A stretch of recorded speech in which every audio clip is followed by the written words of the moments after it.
Starting at the bottom of the chart, hydroelectric is at 7%, and since all practical commercial sites are employed, that source is not going to change. The same goes for geothermal. Because of global warming and changing weather patterns, viable agricultural acreage is diminishing. Add to that, actual crop yields worldwide produce 3.8% less corn and 5.85 less wheat, that's percent, 5.5% less wheat over the period from 1980 to 2008 due to rising temperatures. All of this green revolution we've had is very temperature dependent.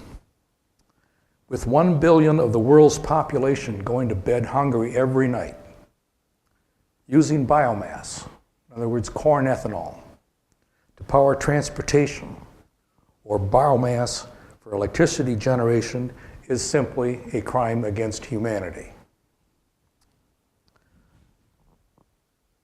Wind and solar.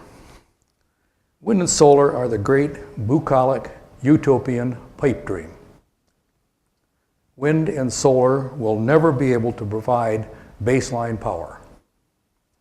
Without immense taxpayer subsidies, they are simply not economically competitive. Wind only blows up to 20% of the time, and solar only by daylight. Only in small applications, especially off the grid, is solar practical.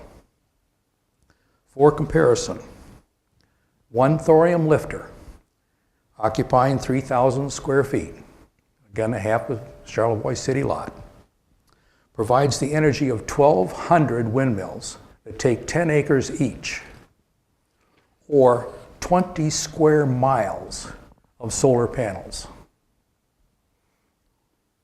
Ever notice the ads by the oil companies or the railroads? The railroads get 40% of their business from the coal companies.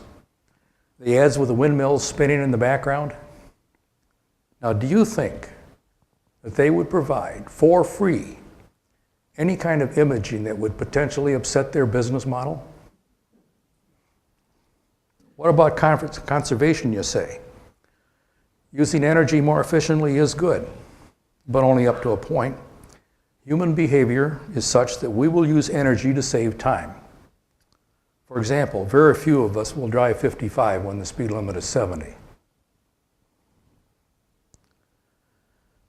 In the case of natural gas, we've heard a lot about that lately, especially fracking, the process used to extract all these new deposits. We need the highest standards for cleanup of land that is despoiled by gas extraction and to prevent leakage of gas, either into aquifers or the atmosphere. Generating a kilowatt's worth of electricity with natural gas turbine emits half as much CO2 as from a coal burning plant. However, one molecule of leaked gas contributes as much to global warming as 25 molecules of burned gas. That means that if the system for exploration, extraction, compression, piping, and burning of natural gas leaks by even 2.5%, it's just as bad as coal. Now, the kicker. A recent study monitoring 20,000 natural gas wells using atomic fingerprinting found that about 4% of the methane produced was leaking. 2.5% is just as bad as coal, and what's really occurring is 4%.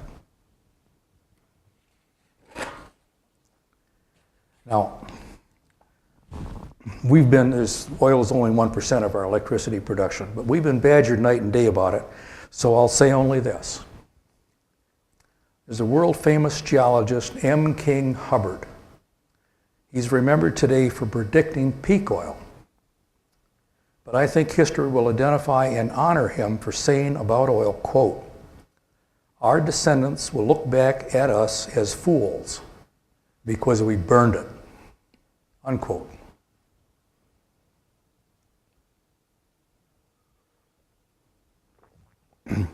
Now, there's been a lot of talk about battery-powered cars and light trucks, but not much consideration of their impact upon our existing infrastructure. For instance, paying for our roads.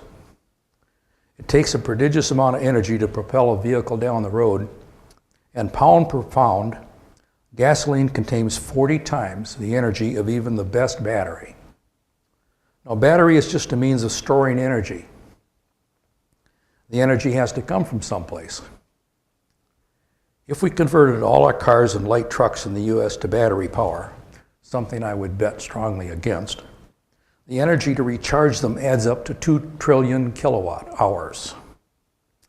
That's on top of what we already use, so we would have to add half again to our present capacity, or a new total of 6 trillion kilowatt hours, plus a large number of battery changing and charging stations. Even considering seriously a transition to some percentage of battery-powered vehicles is a good reason to embrace the thorium power alternative.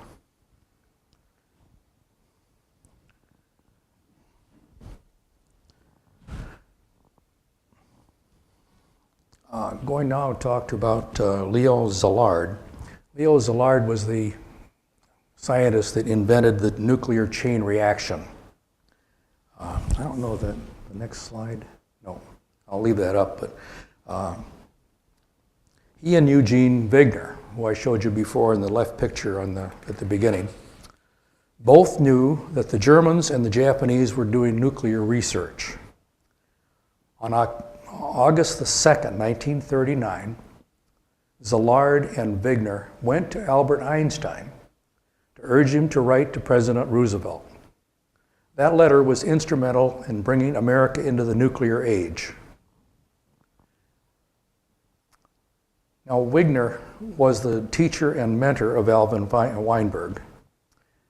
Weinberg, who had invented the uranium pressurized water reactor, that's the kind of uranium power plant we use today, in 1947. He was named director of Oak Ridge National Laboratory, which employed about 12,000 people when he was 35 years old.